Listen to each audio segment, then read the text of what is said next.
Hello, sir. How are you? Hello, good morning Good from morning, India. sir.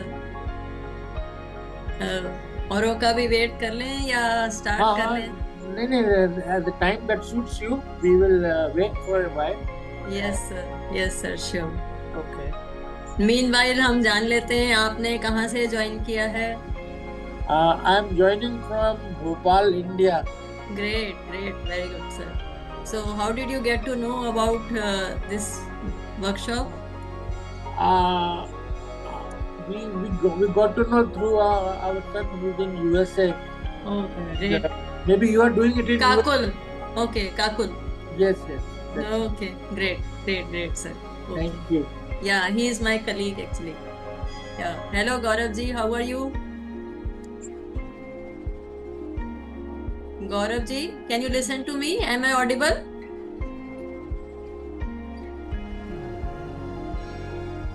Yeah, please, you can unmute yourself and keep your video on if you don't have any moderation. Gaurav ji, आपको मेरी आवाज आ रही है? I'll be back in a while. Yeah, sure sir, sure. Hi Mala the, Hi. आपकी आवाज आ रही? Sorry. Yeah, I am Preeti. Oh sorry. Yeah, no, it's okay. Okay, great, great, great, very nice. Hello Kirti, how are you? Hello, ma'am. I'm good. How are you? I am very fine. आप लोग please chat box में लिख सकते हैं कि आप लोग ने कहाँ कहाँ से ज्वाइन किया है, और आप लोग कहाँ, मतलब आप लोग के बच्चों की एज ग्रुप क्या है, मतलब कौन सी एज ग्रुप में आते हैं आपके बच्चे?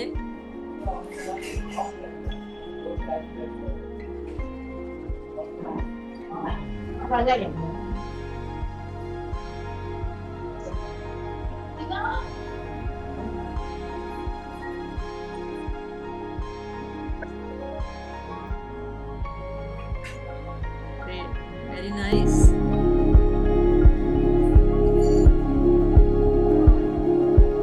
तो अभी हम स्टार्ट करें, वेट कर लें थोड़ी देर और।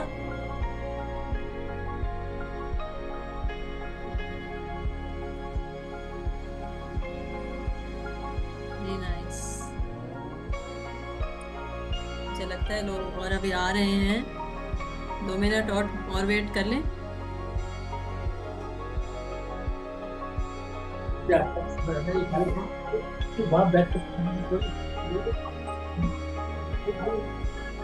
ग्रेट। आवाज आएगी।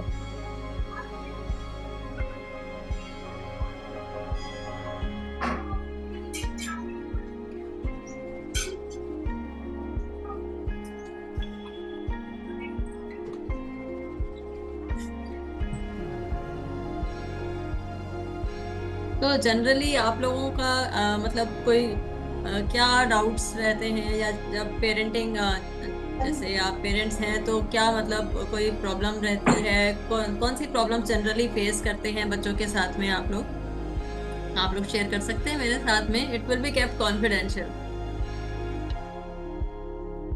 Ma'am, can I speak? Yes yes, please. Ma'am, my son is 9 years old now, and nowadays I'm seeing he gets angry on everything. Like, he thinks I restrict him from playing games, video games. I don't let him play for more than 2 hours.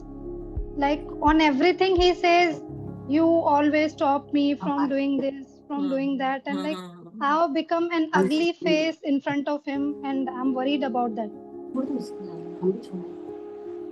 तो जैसा कि आप कह रहे हो कि आप सिर्फ 2 घंटे, आप कोशिश करते हो कि 2 घंटे ही वो यूज करे फोन, तो आप उसके लिए क्या measures, what measures do you take actually, how do you do this, how do you manage कि आप सिर्फ 2 घंटे ही उसको दोगे फोन? मैम एक्चुअली फोन में देते नहीं हूँ मैं, लैपटॉप में वीकेंड पे सैटरडे एंड संडे उसको 2 घंटे परमिशन देती हूँ। लेकिन जो बाकी बच्चे हैं सोसाइटी में, लाइक जो करंट नेबर, वो लोगों के हाथ में जब वो किसी भी टाइम फोन देखता है ना, तो मेरी अगली इमेज उसके दिमाग में बनती जा रही है, that you don't allow me anything. Okay, great. तो उसके लिए हमें ये एहसास उसको दिलाना जरूरी है कि whatever measures you are taking you are doing for his benefit. हमें उसको ये समझाना है कि जो भी आप कर रहे हो, देखो आपकी आईज का ध्यान रख रहे हैं आपके, क्योंकि हमें उनको ये ध्यान उसको ना हम उसका चेंज कर सकते हैं वे ऑफ थिंकिंग। हम उसको ले जाएं उस तरफ जो उसको बेनिफिशियल लग रहा है, उसको लग रहा है, उसको दिख रहा है कि हाँ इसमें फायदा है, और उसको क्या क्या कौन कौन सी चीजें वो अच्छी कर रहा है, आप उसकी तरफ फोकस करो। जैसे वो ड्राइंग अच्छी कर रहा है या किसी सब्जेक्ट में अच्छा है या कोई और प्ले में अच्छा है, तो उसकी तरफ हम उसका ध्यान बढ़ाएं कि हाँ देखो आप ये कितना अच्छा कर रहे हो, और आप ये अच्छा इसलिए कर पा रहे हो क्योंकि आपका ध्यान मोबाइल में नहीं है। क्योंकि जब हम मोबाइल पे बैठते हैं तो देखो हम स्क्रॉल करते जाते हैं और हमारा टाइम कैसे बीत जाता है हमें पता ही नहीं चलता। और फिर आपको जो ये आपने ड्राइंग करी है या आपने जो भी आपका बेटा जिस भी चीज में अच्छा हो, जैसे तो वो आप एग्जाम्पल ले सकते हो कि देखो आप बता सकते हो कि आपका बेटा किस चीज में जैसे कोई अच्छा करता हो, ड्राइंग या कुछ प्लेइंग कुछ। मैम वो ड्राइंग बहुत ही अच्छी करता है, वो ड्राइंग क्लास जाता है तो और वो आप हाँ रीडर है, he is a good reader, उसको नॉलेज गेन करने वाली बुक्स पढ़ना अच्छा लगता है। मैं वो ट्राई करती हूँ जो आपने हाँ कहा, दैट आई टेल हिम कि देखो ये क्रिएटिविटी है, you make a very good drawing, और screen is just wasting your time, वो आपके नहीं ब्रेन नहीं को डोपामिन देता है। हाँ वो अभी डोपामाइन नहीं समझेगा, हमें उसको ये बताना है कि अगर देखो आप एग्जाम्पल करके देखो, आप उसको दे दो फोन और फिर उसको बोलो ये लो फोन, और फिर उसके बाद में कोशिश यही करो कि उसको ड्राइंग करने का टाइम ही ना मिले जब उसके हाथ में फोन है। फिर उसको हम रियलाइज कराएंगे कि देखो क्योंकि आप फोन पे थे तो आपको टाइम ही नहीं मिल पाया और आप ड्राइंग नहीं कर पाए। So what did you lose, जब हम किसी को रियलाइज करवाते हैं ना कि आपने क्या लूज कर दिया है, तब उसको एहसास होता है कि हाँ मुझे ये बट नहीं मैम करना। वो ना अभी उसका इंटरेस्ट ही लूज होता जा रहा है। Like what I am seeing is, वो बोलता है if I appreciate his drawing he says mama but I don't want to go, mama I don't want to go, you know वो एटीट्यूड आता जा रहा है that he wants to play more on laptop than playing outdoor, than going for the drawing classes. And uh, I mean this is हाँ how I'm struggling with him. Okay great. तो हम personal counselling भी कर सकते हैं if you wish. Okay. Yeah so shall we start. Yes. Okay great. So other people might join later on. Okay. So today's workshop that is based on power of appreciation. Like we should always try to appreciate the kids. But it is not generally actually for kids. हमें खुद को भी बहुत अच्छा लगता है appreciation, ऐसा है कि नहीं कुछ है? भी बना दो, दाल चावल रोटी से। अगर आपको appreciate किया जाए तो आपको अच्छा लगेगा कि नहीं लगेगा? चाहे वो ऑफिस हो चाहे वो घर हो, क्या आप नहीं सोचते हो कि हाँ मुझे प्रेज मिले? क्या क्या ऐसा नहीं होता है कि हम लोग अपने कुछ और लोग बात कर रहे हैं उससे अपने को निष्कर्ष निकालना है। तो बिल्कुल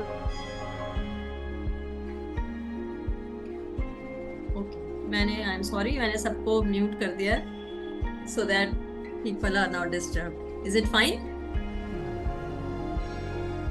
हाँ श्योर दीदी। ओके सो हमें हमेशा हमने ये देखा है कि हमें प्रेज जब मिलता है तो हमारी प्रोडक्टिविटी बढ़ जाती है, चाहे वो कुछ कुछ भी काम हो, है कि नहीं? अगर मैंने किचन में अच्छा काम अच्छा बनाया, या फिर मैंने अच्छा अपनी पढ़ाई करी, या मैंने ऑफिस में अच्छी प्रेजेंटेशन बनाई, या मैंने अपने आप को अच्छी तरह से प्रेजेंट किया, मैं अच्छी तरह से ड्रेसअप हुई, तो इन सब चीजों में आपने देखा है कि जब भी हमें अगर प्रेज करने को मिलता है तो हम उस काम को रिपीटेडली करते हैं। लेकिन अगर मुझे मेरी तरफ ध्यान ही नहीं दिया जाता, चाहे मैंने मान लीजिए मैंने बहुत अच्छा खाना बनाया है लेकिन उसको किसी ने प्रेज ही नहीं किया, तो मैं उस चीज को दोबारा नहीं करूंगी क्योंकि मुझे मेरी तरफ ध्यान ही नहीं दिया गया। क्या मैं सही कह रही हूँ? नहीं काफी कुछ रिलेट कर सकते हैं दीदी। Yes right. So actually appreciation is very very important. So in today's workshop we will learn that what appreciation means and why is it important. Then we will learn the 6 key principles of effective appreciation. Then we will also learn how to apply the appreciation in everyday parenting, because everyday appreciation is required. ऐसा नहीं है कि मैं चलो हफ्ते में एक बार मैंने appreciate कर दिया है अपने बच्चों को, अपनी फैमिली को। और ये सिर्फ बच्चों के लिए नहीं है, आप हस्बैंड वाइफ भी आपस में अगर एक दूसरे को अप्रिशिएट करते चलेंगे तो गाड़ी लाइफ की जो है ना स्मूथली चलती रहती है। अदरवाइज हम इग्नोर्ड फील करने लगते हैं, चाहे वो हस्बैंड वाइफ की प्रेज करे या वाइफ हस्बैंड के लिए प्रेज करे, इजंट इट?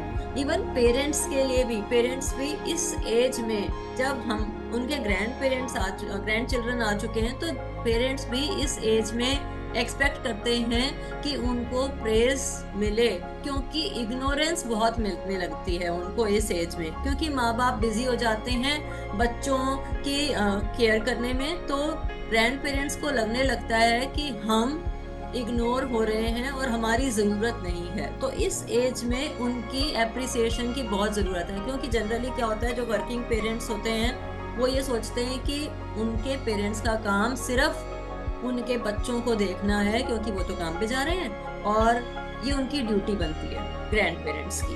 वो ये टेकन फॉर ग्रांटेड मान लेते हैं और ग्रैंड पेरेंट्स को उनके लिए अपने लिए टाइम ही नहीं मिलता, अपने सर्कल में बैठने का टाइम नहीं मिलता है। तो they are looking for the appreciation most, because एक तो वो आपके बच्चों की देखभाल कर रहे हैं, ऊपर से उनको प्रेज नहीं मिलता है और सुनने को भी मिल जाता है। आई एम नॉट सेइंग कि सबके घर में ऐसा होता है, लेकिन कहीं कहीं ऐसा होता है। Am I right? So, and today we will also understand the science behind appreciation. Why is it important? Okay, so we come to the next. Okay, so now what is appreciation? Appreciation is actually recognizing the value and effort. It is not just success. वो चाहे कहीं भी है, हो सकता है मैंने बहुत मेहनत करी है, मेरा एग्जाम है, मैंने बहुत मेहनत करी, लेकिन मेरे एग्जाम में 75% मार्क्स ही आए, 90% या 100% जो हमने एक्सपेक्ट किया था वो नहीं आए, लेकिन फिर भी मैंने एफर्ट तो किया ना। लेकिन हम क्या करने लगते हैं कि बच्चे को डिस्करेज करना शुरू कर देते हैं। No, you are not up to the mark. ऐसा होता है कि नहीं होता है? हमारे साथ, खुद के साथ भी ऐसा हुआ होगा, ऐसा है कि नहीं है? करते हैं हम ऐसा, कह देते हैं बच्चों से नहीं 100% आए हैं इसका मतलब आपने एफर्ट पुटअप किए थे, अगर नहीं आए 100% इसका मतलब आप इस लायक ही नहीं हो। ऐसा होता है कि नहीं होता है? मैं सही कह रही हूँ कि नहीं कह रही हूँ? तो appreciation helps build self esteem, लेकिन अगर आप बच्चे को अप्रिशिएट कर दोगे, उसके एफर्ट्स को प्रेज करोगे कि नहीं आई कुड सी कितना हार्ड वर्क आपने पुटअप किया, तो उससे बच्चा मोटिवेटेड फील करेगा और अगले टेस्ट में अच्छा करने की कोशिश करेगा और मे बी वो अगले वीकली टेस्ट में ही अच्छे मार्क्स ले आए। तो this will help him stay motivated for ever और उसकी इमोशनल स्टेबिलिटी भी मेंटेन रहेगी। अगर मान लीजिए आपने बच्चे से कह दिया कि नहीं आपने एफर्ट्स पुटअप ही नहीं किए, बट उसके हिसाब से उसने अपने बेस्ट एफर्ट्स पुटअप किए थे, तो सोचिए कि क्या बीतेगी बच्चे के ऊपर। क्या सोचेगा वो कि नहीं मैं तो इस लायक ही नहीं हूँ और मैं जितना कर सकता था मैंने यहाँ से भी तैयारी कर ली, मैंने वहाँ से भी कर ली, मैंने सारी वर्कशीट्स कर ली थी, फिर भी नहीं आए मेरे मार्क्स, तो मैं क्या करूँ? इसका मतलब गलती मेरे अंदर ही है। ये सारा स्टिग्मा उसके अंदर बैठ जाएगा। तो सोचिए वो आगे को क्या कर सकेगा। अगर वो छोटी क्लास में है तब भी उसके दिमाग में अगर ये बात बैठ जाएगी तो ये दिमाग में बात उसकी हमेशा रहेगी। और अगर वो कैरियर ईयर्स में चल रहा है तब भी ये तो बहुत इम्पोर्टेंट बन जाता है, क्योंकि उसको ये लगने लग जाएगा that he is not at all fit for the studies that he is doing. और ऐसे में इसी एज में बच्चों को ये जो एंग्जाइटी, स्ट्रेस, जो आजकल आपने सुना होगा कि आजकल छोटे छोटे बच्चों को 10 इयर्स के बच्चे को भी स्ट्रेस, एंग्जाइटी, ओवर थिंकिंग ये सब आना शुरू इसलिए हो जाते हैं क्योंकि they are not able to express their emotions, क्योंकि उनके इमोशंस को जगह भी नहीं मिल रही, वैल्यू ही नहीं मिल रही। हम ये सोचते हैं कि हम ऑफिस जा रहे हैं या प्रोफेशन में हैं तो हम ही इम्पोर्टेंट हैं, और बच्चे की कोई इमोशंस की वैल्यू ही नहीं है, क्योंकि हम सोचते हैं कि बच्चा है, टेकन फॉर ग्रांटेड लेते हैं हम बच्चों को। M I right? क्या मैं सही कह रही हूँ? हम अपनी एक्सपेक्टेशंस, अगर मैं ये बोलूं, हमसे तो जब हम छोटे थे, पढ़ रहे थे, हमसे एक्सपेक्टेशन जब हमारे पेरेंट्स करते थे तो हमें गुस्सा आता था, लेकिन वही चीज आज हम बच्चों के साथ में कर रहे हैं कि हम भी उनसे एक्सपेक्ट कर रहे हैं कि देखो आज टेक्नोलॉजी कितनी फास्ट हो रही है, हमने तुम्हें इतनी सारी किताबें ला के दी हैं, हमने तुम्हें फोन भी दे दिया, लैपटॉप भी दे दिया कि तुम लोग यूट्यूब से पढ़ लो या कहीं से भी पढ़ लो, लेकिन पढ़ो। लेकिन बच्चा ये नहीं चाह रहा। हो सकता है बच्चा तो ये नहीं चाह रहा है कि उसको सारी डिवाइसेस दी जाएं, बच्चा आपकी अटेंशन भी तो चाह रहा है, बच्चा ये भी तो चाह रहा है कि आप सुनो तो सही, आप समझो कि उसको क्या प्रॉब्लम है। जब तक हम बच्चे के इमोशंस नहीं समझेंगे, और जब टीन एज में आने लगते हैं बच्चे, तब हमारे बॉडीली जो चेंजेस होते हैं वो भी बच्चे नहीं समझे, क्योंकि बच्चों को अपने आप तो समझ आएगी नहीं, and they are not getting the space, you are not giving them the space. तो वो कैसे ओपन अप होंगे और वो कैसे इस चीज को ले सकेंगे? So we have to give them emotional space. आप अगर उनको स्पेस नहीं दोगे तो वो कैसे आगे बढ़ सकेंगे, कैसे आपसे बात कर सकेंगे? तो एप्रिशिएशन रीइंफोर्सेस पॉजिटिव बिहेवियर। अगर आपने जस्ट उसको यही अप्रिशिएट कर दिया कि देखो आज आपने कितने अच्छे से अपना बेड क्लीन कर दिया है, अपना रूम क्लीन करके रखा है, I am very proud of you, how you are organizing the things and handling the things. छोटी सी बात है, कोई बड़ी बात नहीं है कि आप बेड लगा दिया या, लेकिन उसके लिए बहुत बड़ी बात है कि उसने काम किया है, उसने करके दिखाया है, तो आप उसको जरा सा अप्रिशिएट कर दोगे तो he will be very happy, और ये वो आगे भी इस चीज को रिपीट करेगा। This reinforces the positive behavior. So this is why we understand that appreciation is important. It boosts the confidence और नर्चरिंग एनवायरनमेंट मिलता है। जब छोटा बच्चा होता है जिसको ब्रशिंग और नॉर्मल चीजें हम सिखा रहे होते हैं, तो वो सब उसमें अप्रिशिएट करें कि हाँ आपने अच्छे से कर लिया अपने आप, वो वेरी गुड। तो हम जरा सा अप्रिशिएट कर देंगे तो उससे बच्चे को लगेगा कि हाँ मैं कैपेबल हूँ, अपने आप कर सकता हूँ। देखिए जैसे फॉर एग्जाम्पल जब हम साइकिल चलाना सीख रहे होते हैं, एक आध दिन हम सिखाते हैं बच्चे को, 2 दिन सिखाते हैं, उसके बाद जब बच्चा अपने आप चलाने लगता है तो हम उसको अप्रिशिएट करें कि very good, now you are able to do, तो उससे बच्चे को कॉन्फिडेंस बिल्डअप होएगा। और अगर मान लीजिए कि हमने बच्चे को कह दिया 7 दिन चलवा ली साइकिल, और बच्चे को कह दिया नहीं तेरे से नहीं चल रही, तू गिर जाएगा, क्योंकि हम उसको छोड़ ही नहीं रहे, पीछे से पकड़े हुए हैं। आप छोड़ोगे तो उसको करने दोगे तब वो अपने आप कर सकेगा ना। Leave them, give them the space. So that is why children are more likely to repeat the behaviors that are appreciated. अब उसने अपने आप चला लिया साइकिल, आप उसको अप्रिशिएट ही नहीं कर रहे हो पहले दिन कि आप कर सकते हो, वो नहीं करेगा, वो साइकिल पड़ी रहेगी, रखी रहेगी। फॉर एग्जाम्पल मेरे 2 बच्चे हैं, जो बड़ी वाली है उसको जब शुरू में साइकिल चलवाई उसको कोई अप्रिसिएशन नहीं मिली, वो साइकिल पूरे साल भर पड़ी रही, फिर अल्टीमेटली हमें देनी पड़ी, क्योंकि उसने कहा कि मम्मा आपने मुझे कभी कहा ही नहीं कि ये मैंने अच्छी तरह से चलाई थी और मुझे उसका कोई यूज दिखा नहीं चलाने का, इसलिए मैंने नहीं चलाई। ऑन द अदर हैंड जो मेरा बेटा है उसको दी साइकिल, उसने मतलब जरूरत ही नहीं पड़ी, उसने अपने आप अपने फ्रेंड्स के साथ में जाके उसने कहा मैं अपने आप कर लूंगा, उसने अपने फ्रेंड्स के साथ में चलाई, और वो इतनी साइकिल उसने चलाई कि मतलब साल भर में फिर उसको लगने लगा कि उसको और अपग्रेड करना है अपनी साइकिल को, उसने वो भी किया। सो यू सी कि हम अगर अप्रिशिएट करते हैं बच्चों के छोटे छोटे एफर्ट्स को ही, so this makes them feel motivated, independent feel करने लगा। साइकिल से क्या होगा, बाहर तक जाने लगे, दे स्टार्ट फीलिंग इंडिपेंडेंट, और दूसरे एरियाज में भी ये वर्क करता है। अगर वो एक जगह इंडिपेंडेंट मोटिवेटेड फील करेंगे तो स्टडीज में भी इफेक्ट आएगा। सो this makes overall development of the brain. कई बार हम क्या सोचते हैं कि एप्रिसिएशन से बच्चे बिगड़ जाते हैं, हम सोचने लग जाते हैं कि और कॉन्फिडेंट हो जाएंगे, उनको लगेगा कि नहीं मैं तो ये कर सकता हूँ, मैं तो हर चीज में कैपेबल हूँ। लेकिन ऐसा नहीं है। वो भी उस पॉइंट पे भी हम आएंगे कि कैसे अप्रिशिएट करना है और कब अप्रिशिएट करना है। रियलिटी एक्चुअली ये है कि इमोशनल ग्रोथ बढ़ती है, और हमेशा ऐसा नहीं है कि रिजल्ट्स, अब जैसे एक क्लास में 30 बच्चे होते हैं, हर बच्चा तो फर्स्ट नहीं आएगा, बट एफर्ट्स को अप्रिशिएट करें, क्योंकि सिर्फ फर्स्ट आना जरूरी नहीं है। ये तो आप भी समझेंगे कि हर बच्चा तो फर्स्ट आ भी नहीं सकता, और फर्स्ट आना ही अच्छी प्रेज डिजर्व नहीं करता है।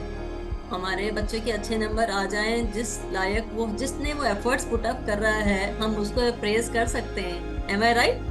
सो appreciation should come with correction, not only like means correction थोड़ा लेटर पॉइंट पे। इस पॉइंट पे भी हम आने वाले हैं कि प्रेज और करेक्शन एक साथ नहीं होना चाहिए, उसी से मैक्सिमम इम्पैक्ट आएगा।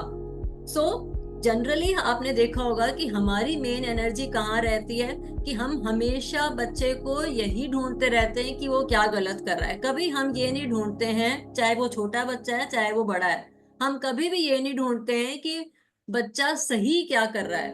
हमेशा बच्चे की गलती ढूंढने की कोशिश करेंगे, लेकिन कभी भी उसका सही अप्रिशिएट नहीं करेंगे।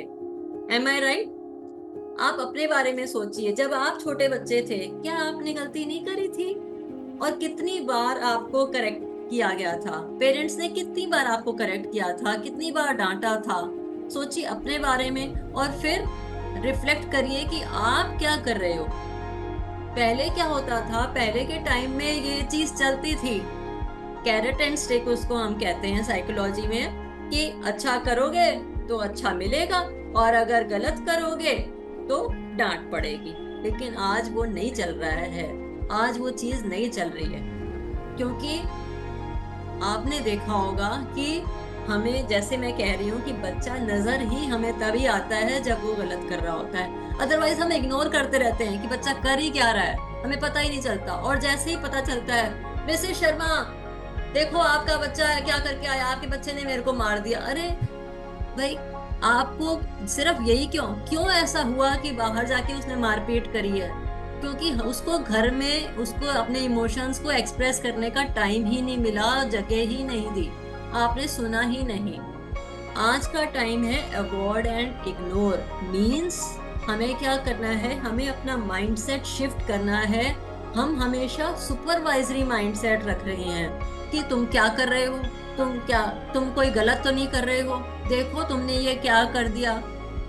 फॉर एग्जाम्पल, आज सुबह, अब नेचुरल सी बात है, हम लोगों को हमेशा ना ये इंडियन उसमें बन चुका है कि हमें एंजाइटी होती रहती है। अब मेरी वर्कशॉप का टाइम था 11 बजे, मेरे बच्चे ने कहा कि मुझे मैगी बनानी है, लेकिन मुझे उसके अंदर बहुत सारे एड ऑन्स करने हैं, और वो एड ऑन्स घर पे नहीं है, मुझे मंगवा के दो। मैंने कहा मेरे पास में टाइम नहीं है, बट अल्टीमेटली उसने मैनेज कर लिया कि कैसे मंगवाना है, क्या करना है, और उसके बाद में वो मैगी बहुत टेस्टी बनी। तो हमने क्या किया, हम सुपरवाइजरी कर रहे थे कि नहीं ये सब नहीं करना है, क्यों करना है, कैसे करना है। We should have encouraging mindset, right? We should not always act as a supervisor over them. हम हमेशा ये सोचते हैं कि नहीं जो चल रहा है वो चलने दो, नहीं, encourage their efforts. So award means appreciate, always try to appreciate their efforts. Recognize करिए कि वो क्या अच्छा कर रहे हैं। साइंस का एग्जाम है, साइंस में 3 चीजें होती हैं, फिजिक्स, केमिस्ट्री, बायोलॉजी। उसमें अगर वो फिजिक्स में अच्छा है, केमिस्ट्री में उसको नीड है, देखिए आप, जरूरी नहीं है that you are an engineer तभी आप साइंस देखोगे, नहीं, you are a parent, that is only required. आपको ये नहीं देखना है, जरूरी नहीं है कि आपको सारे सब्जेक्ट्स आते हों या उतना आपने ध्यान से पढ़ा भी हो। आपने अपने लाइफ में जो पढ़ा है ठीक है, आपको पढ़ाने के लिए नहीं बोल रहे हैं, आपको ये बोल रहे हैं कि आपको सिर्फ ये ध्यान रखना है, बच्चे से ये पूछते रहना है कि आपका दिन कैसा जा रहा है, आपको किसी चीज़ की ज़रूरत तो नहीं है, किसी सब्जेक्ट में आपको सेपरेट अटेंशन की ज़रूरत तो नहीं है, आपको किसी सब्जेक्ट में प्रॉब्लम तो नहीं आ रही है, कोई एक्स्ट्रा अटेंशन चाहिए, कोई एक्स्ट्रा ट्यूशन चाहिए, या कोई एक्स्ट्रा सब्जेक्ट बुक चाहिए, वो सब आप पूछ सकते हैं, सो दैट बच्चे को लगे कि हाँ हमारे पेरेंट्स हमारे लिए कंसर्न्ड हैं। अदरवाइज अगर आपने सिर्फ ये कह दिया कि आप पढ़ाई कर लो जाके, तो क्या पढ़ाई कर लो, ही इज नॉट क्लियर। उसको पता ही नहीं है कि क्या पढ़ने के लिए बोल रहे हैं उसको पता ही नहीं है कि कौन से सब्जेक्ट में कितना टाइम डिवोट करना है। कि आपको उसके साथ बैठ के उसके साथ बात करनी पड़ेगी कि आपका बच्चा किस तरह से समझता है चीज को, ये भी हमें देखना पड़ेगा। जब हम जैसे ये ग्रेटिट्यूड की बात करें, अब जैसे देखिए, आप देख सकते हैं स्क्रीन पे कि उस छोटी सी बच्ची ने कपड़े को ढंग से बाहर से कपड़े उतार के लाए और कपड़ों को तय करके रखा। माँ ने ग्रेटिट्यूड करा, थैंक यू, आपने मेरी हेल्प करी। So pay gratitude to the small small efforts and celebrate small small wins. बच्चे के टेस्ट में अच्छे मार्क्स आए हैं, सेलिब्रेशन का मतलब ये नहीं है कि बाहर जाके पार्टी करनी है, घर में भी उसके पसंद का खाना बना दीजिए, that calls for a celebration. So praise is to children what the sun is to flowers. और प्रेज सिर्फ बच्चों के लिए सही नहीं है, हमारे खुद के लिए भी है। हम तो बहुत ज्यादा प्रेज रिक्वायर्ड करते हैं, क्यों नहीं करते। हम खाना बनाते हैं घर में, हाउस वाइफ, हमको तो बहुत ज्यादा मोटिवेशन की जरूरत पड़ती रहती है, क्योंकि जो भी हमने खाना बनाया है उसको कोई मोटिवेशन नहीं मिलता है। रोज हम वही खाना बनाते हैं, इनफैक्ट हमें सुनने को मिल जाता है कि रोज हमें यही दाल रोटी खानी है कि नहीं है। तो हमें तो बहुत ज्यादा जरूरत है। So respond to the wanted behaviours. क्योंकि हम क्या करते हैं, हम पनिशमेंट पे ज्यादा ध्यान देते हैं। रोज अगर ठीक चल रहा है रूटीन, सारे दिन भर में अगर बच्चे की कोई कंप्लेंट नहीं सुनने को मिली है तो गुड है। लेकिन जिस दिन कंप्लेंट आ गई कि वो मारपीट करके बाहर आ गया, तो उस दिन हम पनिशमेंट पे आ जाएंगे। लेकिन हम रोज ये नहीं देखेंगे कि आज का दिन बहुत अच्छा निकला। पूछो बच्चे से किस बारे में, क्या खुशी है, आज के दिन क्या किया, क्या इम्पोर्टेंट किया, आज के दिन क्या लर्निंग करी, ये सब चीजें इम्पोर्टेंट हैं। So key to getting the results is to pay more attention to what is going right. So positive behaviour को हम बूस्ट अप करें। Now we come to the 6 principles of appreciation. We have to be specific, right? We have to be specific, not generic. Means अगर आपने कह दिया कि आप तो बहुत अच्छे बच्चे हो, उसका क्या मतलब है? इसका मतलब तो ये हो गया कि आपने उसको हर चीज में प्रेज कर दिया। अब अगर वो घर में मान लो लड़ाई कर रहे हैं, तो वो ये सोचेंगे कि मैं तो बहुत अच्छा हूँ, अब वो मैं चाहे लड़ूं, चाहे पढ़ूं, चाहे कुछ भी करूं, तो वो क्या करेगा, वो बाहर जाके भी लड़ाई करेगा, क्योंकि मैं तो अच्छा हूँ। इसलिए उनको पता लगना चाहिए कि क्या चीज में वो अच्छे हैं। क्योंकि स्पेसिफिक प्रेज से वो हाईलाइट होता है कि आप क्या चीज में अच्छे हो और उसका टैलेंट उभर के आता है। अब जैसे अभी हम सेशन स्टार्ट होने से पहले कीर्ति जी से बात कर रहे थे, तो वो बता रहे थे कि उनका बेटा बहुत अच्छी ड्राइंग करता है। तो उसको स्पेसिफाई करें कि आप ड्राइंग बहुत अच्छी करते हो, तो उससे क्या होगा कि उसका टैलेंट उभर के आएगा। और हम उसके लिए उससे ये भी बात कर सकते हैं कि अगर आपको एक्स्ट्रा उसकी ट्यूशन की ज़रूरत है, एक्स्ट्रा क्लासेस की ज़रूरत है, वो भी हम ज्वाइन करवा सकते हैं अगर आप इस ड्राइंग को और ज़्यादा इम्प्रूव करना चाहते हो। So we have to be specific, not generic. अगर जैसे मान लीजिए हम साइंस कर रहे हैं, साइंस में फिजिक्स अच्छी है, केमिस्ट्री अच्छी नहीं है, तो उसमें भी we have to be specific कि आपने फिजिक्स में अच्छा किया है लेकिन केमिस्ट्री में आपको ज्यादा अटेंशन पे करने की जरूरत है। So we have to be specific, right? So and the next principle comes like praise the effort. Every time continue praising the effort, not only look for results. क्योंकि एफर्ट से हमारा कैरेक्टर बिल्डअप होता है। हर बच्चा आप क्या हर time first आते रहते थे क्या ये जरूरी है? और जो सिर्फ फर्स्ट आते थे उन्हीं को ही क्या, वही आप देखिए टॉप जो एमएनसीज में टॉप लोग बैठे हुए हैं, बिल गेट्स, सुंदर पिचाई, ऋषि सुनक, क्या ये हर टाइम फर्स्ट ही आते रहते थे? क्या the efforts build the character, it is not necessary her time first आना क्लास में, जरूरी नहीं है। फर्स्ट आना का मतलब ये नहीं है कि आपको सब कुछ आता है।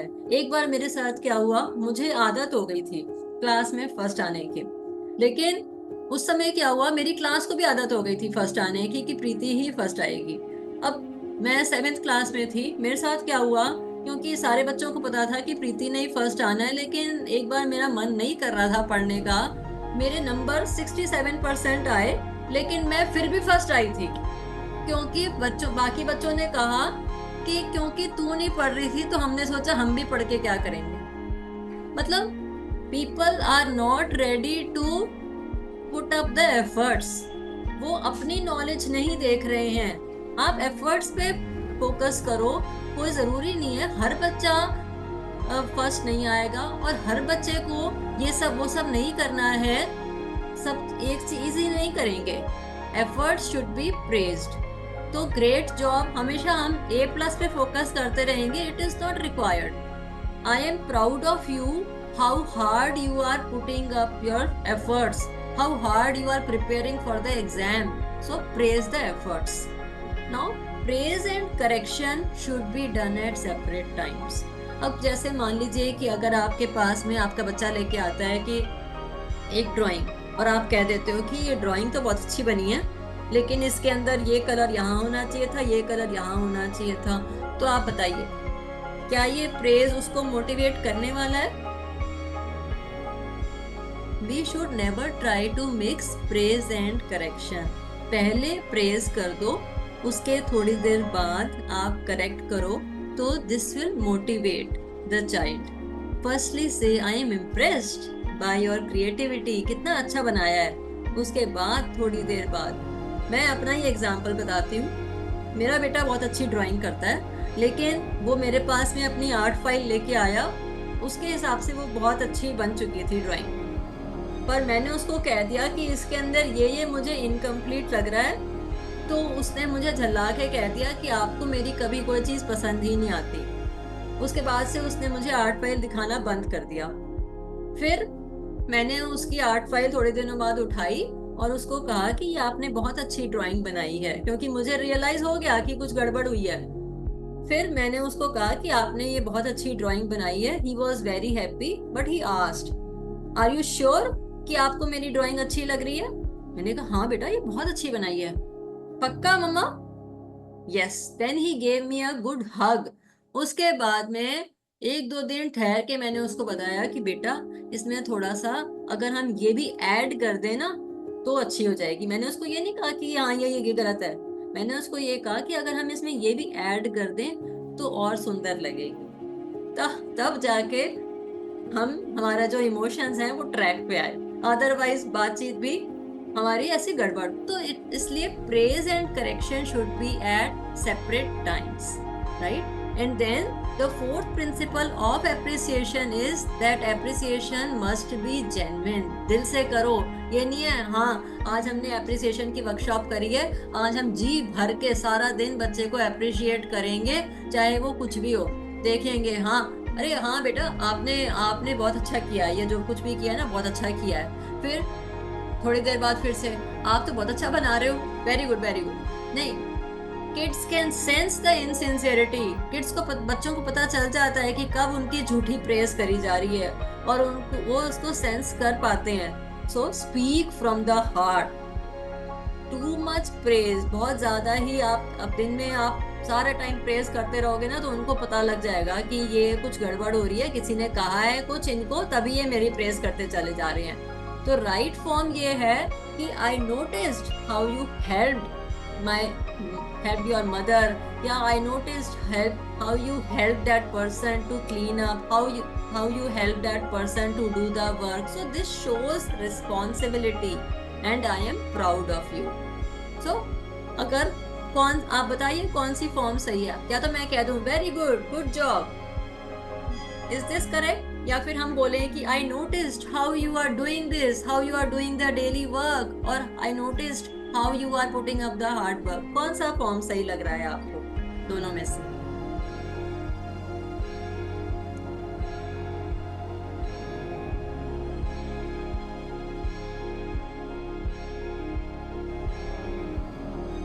यस मैम, आप कुछ कहना चाहते हैं?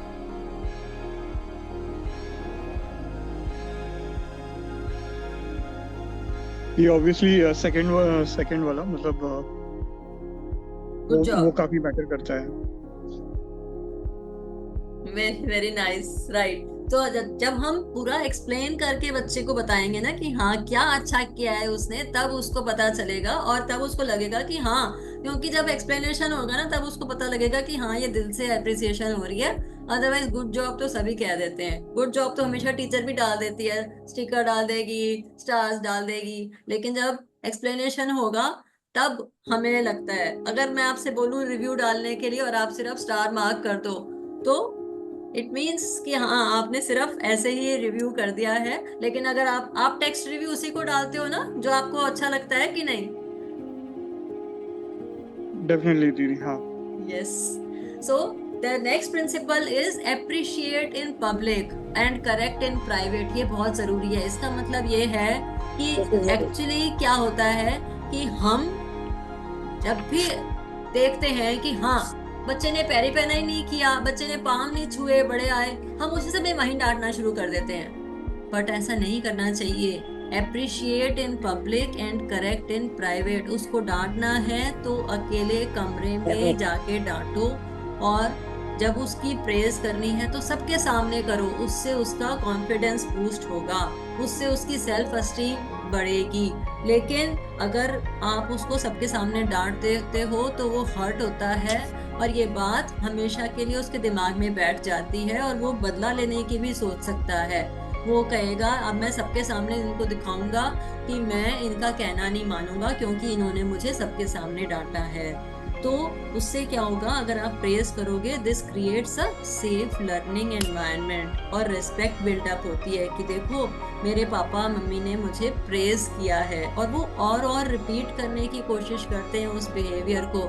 मान लीजिए कि पार्टी चल रही है और बच्चे ने खुद जाके अपने वेटर से उसने अपनी प्लेट ले ली कि मैं सर्व करूंगा जाके सबको अपना केक। तो आपने उसको अप्रिशिएट कर दिया, वेरी गुड, आपने बहुत अच्छा किया जो आपने गेस्ट को सर्व कर रहे हो। अगर आपने प्रेज किया, वो जाके सबको दे के आएगा पर्सनली। लेकिन अगर आपने कह दिया क्या कर रहे हो तुम, ये वेटर को दे दो, क्या जरूरत है, उसके बाद वो कभी आपका काम करेगा ही नहीं। आपके घर में कोई गेस्ट आएंगे तब भी वो सर्व नहीं करेगा, क्योंकि आपने एक बार उसको सबके सामने डांट दिया है उस बिहेवियर के लिए। आर यू गेटिंग मी, क्या मैं कहना चाह रही हूँ? सो try to appreciate in public and correct in private. Yes. So this will build up his confidence. Last principle is accentuate the positive. So हमेशा ट्राई करिए सही ढूंढने की और उसको पॉजिटिवली लेने की। Encourage, this will encourage a positive mindset, जिस चीज के लिए हम सब देख रहे हैं आजकल पॉजिटिव माइंडसेट की। सबको, हम बड़े इस उम्र में भी हम लोगों को सबको जरूरत है, और सब सब तरफ चारों तरफ दुनिया में आज यही बात हो रही है कि पॉजिटिव माइंडसेट कैसे मेंटेन किया जाए। यही एज होती है, बच्चों वाली एज ही होती है, जब हमें उनका पॉजिटिव माइंडसेट डेवलप करना है। क्योंकि हमें ये रियलाइज हो गया है कि जब भी जो कुछ भी हमने बचपन में किया वो चीज हमें अपने बच्चों के साथ नहीं करनी है। This will increase motivation. Positive mindset उनका जब बनेगा तो वो मोटिवेटेड रहेंगे। जरूरी नहीं है, हमारे टाइम में क्या होता था, सिर्फ इंजीनियर डॉक्टर ही बनते थे। जो बीकॉम और बीए करते थे उनको ये समझा जाता था कि वो पढ़ाई में निल है कि नहीं है। लेकिन आज बहुत सारे कोर्सेज हैं। जरूरी नहीं है कि हम बच्चे के ऊपर डंडा लेके पढ़े रहे कि तू पढ़ ले। और पढ़ने का मतलब हमें लगता है कि 100% आए हैं तो ही वो पढ़ रहा है, अदरवाइज नहीं पढ़ रहा है। इतने सालों से हम देख रहे हैं कि डीयू में 100%, दिल्ली यूनिवर्सिटी में 100% मार्क्स 1000 बच्चों के आते हैं और कट ऑफ 100% चली जाती है। क्यों ऐसा हो रहा है? क्योंकि बच्चे 100% के पीछे भाग रहे हैं, क्योंकि माँ बाप ने, कोचिंग सेंटर्स ने, सबने डंडा दे रखा है कि 100% वाला ही सक्सेसफुल होता है। नहीं, लाइफ में हम आप रोटी नहीं कमा रहे हैं क्या? हम आप घर नहीं चला रहे हैं क्या? 100% से काम नहीं चलता है। 100% करो अपने बिहेवियर में, 100% करो अपने इमोशंस में, 100% करो अपने पॉजिटिव माइंडसेट को, क्योंकि वही आगे हमारी लाइफ में काम आने वाला है। छोटे छोटे बच्चों को, इस 30 इयर्स 20 इयर्स के बच्चों को क्यों हार्ट अटैक्स आ रहे हैं? क्योंकि वो इमोशनली डिस्टर्ब्ड है, मेंटली डिस्टर्ब्ड है। वो लोग टॉलरेट नहीं कर पाते हैं जब उनके साथ में थोड़ा सा भी कुछ गलत होता है। मार्क्स थोड़े से कम आते हैं, हार्ट अटैक आते हैं, सुसाइड कर लेते हैं। क्यों ऐसा होता है? क्योंकि पॉजिटिव माइंडसेट नहीं है, डिस्टर्ब फील कर रहे हैं, वो इमोशनली डिस्टर्ब फील कर रहे हैं, इसीलिए ऐसा हो रहा है। Try to appreciate in a positive sense. You did a fantastic job by organizing your belongings. कितनी बार आपने ऑफिस में देखा होगा ना कि आपका सारा सामान, सारी टेबल ऐसे बिखरी रहती है, लेकिन अगर बच्चा अभी से कर रहा है, अपनी चीजों को ऑर्गेनाइज रख रहा है, उसको अप्रिशिएट इसी चीज पे कर दो। छोटी सी चीज है, लेकिन देखो अप्रिशिएट करोगे, वो हमेशा से मेंटेन करके रखेगा, उसकी हैबिट बन जाएगी। सो अगर नेगेटिव वे हम कह सकते हैं, क्या जरूरत है ये सब करने की, इसी काम में लगे रहोगे, पढ़ना नहीं है, हम ये सब करना शुरू कर देते हैं। So this is not the correct way. अगर हमें वैसे भी किसी काम को कराना है तो हम उसको प्रेज करके ही करा सकते हैं ना, है कि नहीं है? सो रीफ्रेम योर फ्रेजेस, लाइक जो भी हम बोलते हैं उसको रीफ्रेम करिए। Like think of a moment. अब आज के बाद, इस वर्कशॉप के बाद जाके सोचिए, अभी भी सोचिए कि आपने कब वो मोमेंट आया था जब आपने अपने बच्चों को प्रेज किया था। याद करिए। और क्या अब आप उसको थोड़ा सा जेनेरिक की बजाय स्पेसिफिक बना सकते हो? क्या आप कह सकते हो कि हाँ बेटा तुमने ये अच्छा किया था उस समय, इसलिए मैंने ये।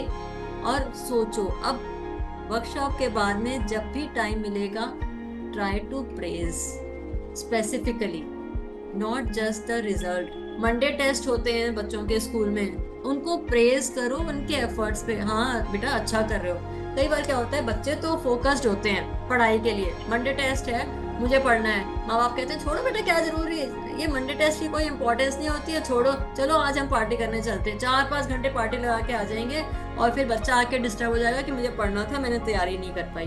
बताओ इसमें प्रॉब्लम क्या हुई? We did not give importance to the mindset of the child. वो पढ़ना चाह रहा है और आप कह रहे हो कि नहीं बेटा इसकी कोई इम्पोर्टेंस नहीं होती है। मान लिया इम्पोर्टेंस नहीं होती है, लेकिन वो इम्पोर्टेंस दे रहा है ना। वो अगर सही चीज को इम्पोर्टेंस दे रहा है तो आप उसको आप समझो बात को कि वो किस तरह, उसकी फीलिंग्स को समझना हमें बहुत जरूरी है कि वो किस तरफ जा रहा है। आज आप उसको कह दोगे ना कि मंडे टेस्ट की कोई इम्पोर्टेंस नहीं होती है, वो इस बात को दिमाग में बिठा लेगा। फिर जब आप वो 10th 12th board career years आएंगे ना, तब वो कहेगा आपने तो कहा था इन चीज की कोई इम्पोर्टेंस नहीं होती, अभी क्या करूंगा पढ़ के, बाद में पढ़ लूंगा। तो ये सब चीजें दिमाग में बैठ जाती हैं। सो ट्राई टू थिंक कि आप कैसे उसकी फीलिंग्स को ले रहे हो। Give them the space. So the science actually, जैसे अभी कीर्ति जी कह रहे थे कि साइंस है इस एप्रिसिएशन के पीछे कि feel good hormone dopamine release होता है। तो एप्रिसिएशन से क्या होता है कि हमारे अंदर वो डोपामाइन जो गुड हार्मोन है, फील गुड हार्मोन है, वो रिलीज होता है और हमारे सबके अंदर होता है। हम किसी भी एज में, एप्रिसिएशन की कोई एज नहीं है, हम चाहे 60 के हैं, चाहे 70 के हैं, चाहे 40 के हैं, चाहे 10 के हैं, हम एप्रिसिएशन सीख करते हैं, हमें अच्छा लगता है और हमारे को हमेशा ही चाहिए होता है। ब्रेन डेवलपमेंट होती है उससे। अगर हम कोई भी चीज नई नहीं कर रहे हैं ना, तो हम क्या कर रहे हैं कि हमारा ब्रेन यूज ही नहीं हो रहा। मैं आपको ये बताऊं, this is found from the research कि अगर हम डेली जो अपना रूटीन है ना, वो भी अनकॉन्शियसली उठ के हम करने शुरू कर देते हैं, so because that is an unconscious activity, so this is not releasing anything in the brain. उससे ब्रेन हमारा डेड हो रहा है, क्योंकि जब तक कोई चीज यूज नहीं होती है तब तक वो चीज खराब हो जाती है। तो जब आपको ब्रेन को एक्टिव रखना है तो try to create some creativity in the thing. Routine जो है, अगर वो रूटीन बना रहा तो there is no creativity, then the brain is not getting used. क्योंकि जब तक कोई चीज नई नहीं आती है, वो चीज वैसे ही चलती रहेगी, उसकी जरूरत ही नहीं है। अनकॉन्शियस माइंड में जब बैठी हुई है चीज, तो आपका कॉन्शियस माइंड नहीं यूज हो रहा। Creativity means conscious mind. तो आप अनकॉन्शियस माइंड को ट्रेन करने के लिए कॉन्शियस माइंड को चलाना शुरू करिए, अदरवाइज ब्रेन डेड भी हो सकता है। So brain development benefits from the appreciation, right? So there is no perfect parent actually, क्योंकि सब बच्चे अलग होते हैं, हर इंसान यूनिक है, लेकिन ग्रोथ और adaptation is very very necessary for appreciation is very very necessary for the positive mindset. Now effective parenting is about balancing everything. Balancing means we have to bring it, integrate that into the life. It is not just a balance, means we have to integrate everything into the life. Discipline, support, freedom, सब कुछ चाहिए हमें life में। तो गोल क्या है लेकिन ultimate, कि हमें एक अच्छा इंडिपेंडेंट बच्चा ग्रो करना है, डेवलप करना है, जो अपनी मेंटल और फिजिकल वेल बीइंग को भी ध्यान में रखे, और हैप्पी पर्सन हमें रेज करना है। बच्चे हमारे मर्जी से इस दुनिया में आए हैं, हम चाहते थे, हमारे पर प्रेशर नहीं है कि हमने बच्चा पैदा करके छोड़ दिया है, हमारे पेरेंट्स देखेंगे उनको। हमारी मर्जी से हमने बच्चे को इस दुनिया में लाया है, तो हमारी रिस्पॉन्सिबिलिटी बनती है कि हम इन बच्चों को अच्छा रिस्पॉन्सिबल सिटीजन बनाएं, एक इंसान अच्छा बनाएं। Isn't it? क्या मैं सही कह रही हूँ? ये हमारी रिस्पॉन्सिबिलिटी बनती है। ये नहीं है कि हाँ हमने बच्चा पैदा कर दिया है और ये अब हमें तो हमारा वर्क बहुत ज्यादा इम्पोर्टेंट है। No, it is not. ये हमारी रिस्पॉन्सिबिलिटी है। अगर कल को बच्चा इमोशनल स्ट्रेस में आ जाता है, एंजाइटी में आ जाता है, this was because of us, हमारी वजह से, क्योंकि हमने अपने बच्चे को टाइम नहीं दिया, हमने अपने बच्चे को स्पेस ही नहीं दी, कभी उसकी फीलिंग्स को स्पेस नहीं दी कि वो हमसे कुछ कह सके, इसीलिए वो स्ट्रेस में आ रहा है। हमारे लिए काम ही ज्यादा इम्पोर्टेंट होता चला जा रहा है और उसकी फीलिंग्स कोई इम्पोर्टेंस नहीं है, इसीलिए वो स्ट्रेस एंजाइटी में जाता है। सो फर्स्ट ऑफ ऑल ये हमारी जिम्मेवारी है कि हम उस बच्चे को एक इंडिपेंडेंट, इमोशनली स्टेबल पर्सन बनाएं, right? Thank you so much for joining me. बहुत अच्छा लगा मुझे। आपके कोई भी क्वेश्चंस हैं तो मैं सुनना चाहूंगी, प्लीज। जी, first of all thank you so much, आपने स्पेशली टाइम निकाला, और इनफैक्ट मैं और अभी मेरी वाइफ भी यहीं पे थे, हम दोनों ने ये सेशन सुना, दोनों को बहुत जो है अच्छा लगा, क्वाइट वैल्यूएबल सेशन था। दीदी एक पर्टिकुलर सिचुएशन, सॉरी मतलब फर्स्ट ऑफ ऑल मैं आपको बता दूं, मैं आपके जस्ट घर के बगल में ही रहता था। ओके, तो आप C57 में थी, मैं 56 में था। Okay, great. तो इसीलिए मैं आपको दीदी बोल रहा हूँ। No worries, it's okay. मुझे याद है एक पर्टिकुलर चीज जो मतलब कभी जैसे फुर्सत में भी मैं आपसे थोड़ा सा डिस्कस करना चाहूँगा। जैसे मेरे बच्चे जो है मतलब जो है बड़ी वाली है, वो थोड़ा सा जो है ना इमोशनल ज़्यादा है। तो उसमें ये होता है कि कभी कभी जो है ना मतलब स्पेशली चीज़ों को लेके ज़्यादा सेंसिटिविटी आ जाती है। जो मुझे ऐसा लगता है कि मतलब जो ना मैं अगर जैसे अपने दूसरे बच्चे से कंपेयर करूं तो मुझे ऐसा लगता है कि आप इमोशनली ज़्यादा सेंसिटिव हो तो आप राइट डिसीजंस नहीं ले पाते और आप कभी कभी जो ना मतलब गलत चीज़ों में फिर पड़ जाते हो। तो उसके बारे में थोड़ा सा आप बताइए। राइट, फर्स्ट ऑफ ऑल हमें कंपेयर ही नहीं करना चाहिए। क्या आप अपने आप को अपनी वाइफ से कंपेयर कर सकते हो? नहीं। क्या आपको लगेगा अच्छा लगेगा अगर आपका कंपैरिजन किया जाए आपके प्रोफेशनल स्पेस में या पर्सनल स्पेस में? आपको अच्छा लगेगा? हाँ, नहीं, वो आप जो कह रही है सही है। मतलब मैं इन जनरल बता रहा हूँ कि वो मुझे ऐसा लगा कि काफी इमोशनल है। राइट, उस पे कैसे वर्क कर सकते हैं वो थोड़ा सा जो है। वही है कि हमें हमें उसको इमोशनल स्पेस देनी है, उसके इमोशंस को समझिए, सुनिए। जब उसको अपने इमोशंस को कहने का मौका मिलेगा ना, तो वो कई बार हम चुप भी रहेंगे तो भी वो अपने आप हमें बता देंगे, बच्चे। अच्छा। हाँ जी, वो अपने आप जब बताने लगेंगे तब हम उनको समझेंगे कि हाँ वो किस लाइन पे जा रहे हैं, और तब हम उनको फिर गाइड भी कर सकते हैं। अगर हमें सेंस होता है कि हाँ कुछ गलत हो रहा है, अगर हम सेंस कर लेते हैं कि कुछ गलत हो रहा है, तो हम उनको गाइड भी कर सकते हैं कि ये सही है, वो भी विद एग्जाम्पल। क्योंकि अगर हम हमेशा बस कहते ही रहेंगे ना, वो हमारी नोशन के हिसाब से कह रहे हैं, हमारे जो परसेप्शन बने उस हिसाब से कह रहे हैं हम कि ये गलत है। तो इसलिए हमें उनको गाइड करना है विद एग्जाम्पल कि उनसे पूछना है, क्योंकि ब्रेनस्टॉर्मिंग वर्क्स। आजकल वो टाइम नहीं है कि हम सीधा बच्चों को कह दें और बच्चों ने बात मान ली, वो नहीं है। क्योंकि बच्चों के हाथ में सब कुछ टेक्नोलॉजी है, मोबाइल है, वो हमसे कई बार पूछते भी नहीं है चीज को। तो इसलिए we have to give them enough space for emotions, ताकि वो हमसे एक्सप्रेस करें। सबसे पहले तो रोज एक टाइम बनाइए कि हाँ आप बच्चों से बात जरूर करेंगे, चाहे आपकी कितनी ही हेक्टिक जॉब है, लेकिन फिर भी रात को सोने से पहले कोई भी ऐसा दिन नहीं जाना चाहिए जब आपने बच्चे से बात नहीं करी हो। तो इससे आपकी इमोशनल अटैचमेंट बढ़ेगी, और स्पेस जो आप बच्चों को दे सकोगे वो उनको समझ आएगी कि हाँ मेरी बात सुनी जा रही है और मेरे को समझा जा रहा है। राइट। तो बाकी डिटेल्ड काउंसलिंग के लिए हम काउंसलिंग से एक सेशन रख सकते हैं, personal counselling session. Yes, so Can I say something? yes sir, please. Thank you Preeti ji, आपने बहुत अच्छा समझाया। सर आप प्रीति जी मत बोलिए, आपके बेटे की तरह ही हूँ मैं। लोगों को बहुत मजा आया। बहुत बढ़िया। आई एग्री विद यू 100% कि अप्रिशिएट करना ही चाहिए बच्चों को क्या, हर एक को, हर सबको। Yes yes. And I liked some of your phrases which you have used, that praise is to children like sun to flowers. Yes. That's very amazing statement, which says more than just the words.